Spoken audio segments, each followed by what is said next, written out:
por que é difícil nós olharmos para a família como lugar onde existe santidade? Porque as pessoas estão se casando mal.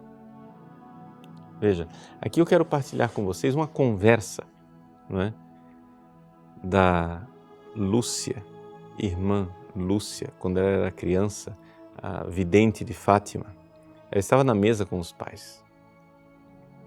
E os pais da Lúcia disseram para os filhos à mesa: olha, nós consagramos a nossa pureza a Deus durante o nosso período antes do casamento, para que Deus abençoasse a nossa família.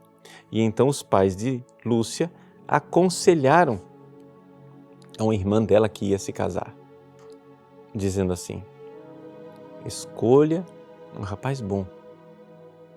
Se ele quiser levar você para coisas desonestas, se afaste dele. É melhor ficar solteira do que casar-se mal.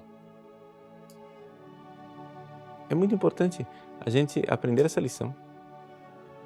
É melhor ficar solteiro do que casar-se mal.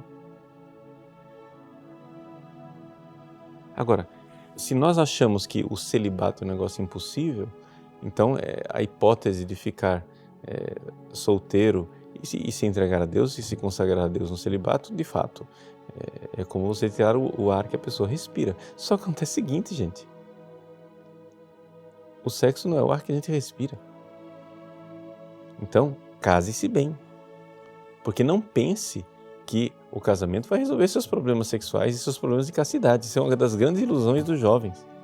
O jovem acha que uma vez casado não vai ter mais nenhuma tentação sexual. Isso é uma ilusão tão grande. Por quê? Porque a castidade era difícil para todo mundo. É difícil para quem é celibatário, é difícil para quem é casado. A verdadeira castidade, ela é difícil. E não é possível você viver sem a graça de Deus. É que todo mundo quer um atalho para não precisar ser santo. Mas por que você quer desistir da santidade? Ninguém nasceu para ser egoísta. O que torna uma pessoa santa é o amor, é a caridade. Senão a gente vai ficar aqui discutindo, falando de família, como se fosse um moralismo, como se a igreja estivesse colocando um peso, uma cruz, né, terrível nos ombros das pessoas, essa igreja opressora. Não, gente, não estamos falando de cruz, nós não estamos falando de opressão, nós estamos falando de amor. Você não nasceu para ser egoísta, ponto e acabou. Eu me recuso a aceitar que você nasceu para ser egoísta. Você nasceu para amar. Não me vem com essa conversa. Você não nasceu para usar e jogar fora. E nem para ser usado e ser jogado fora. Você nasceu para derramar o seu sangue, para levar os seus filhos para o céu. Não me interessa quem você é. Você pode ser padre, você pode ser uma monja, você pode ser solteiro, você pode ser casado, você pode ser divorciado, você pode ser o que for.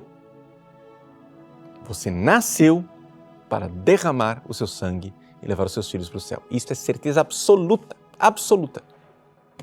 Esta é a vocação universal. Todo homem maduro é pai, toda mulher madura é mãe. O problema é que nós estamos numa sociedade que incutiu em nós a identidade de filhinhos coitadinhos. Eu sou o filhinho carente, quem cuida de mim?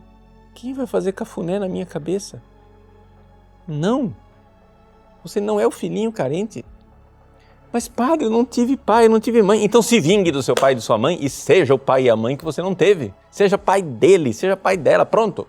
Se seu pai não soube ser pai, faz o seguinte, derrame seu sangue para levar seu pai para o céu e aí você vai ser pai do seu pai. Se sua mãe não soube ser mãe, então derrame seu sangue para levar sua mãe para o céu e você vai ser mãe da sua mãe. Essa é a sua vocação. Portanto, eu me recuso a aceitar que Deus criou você para ser egoísta.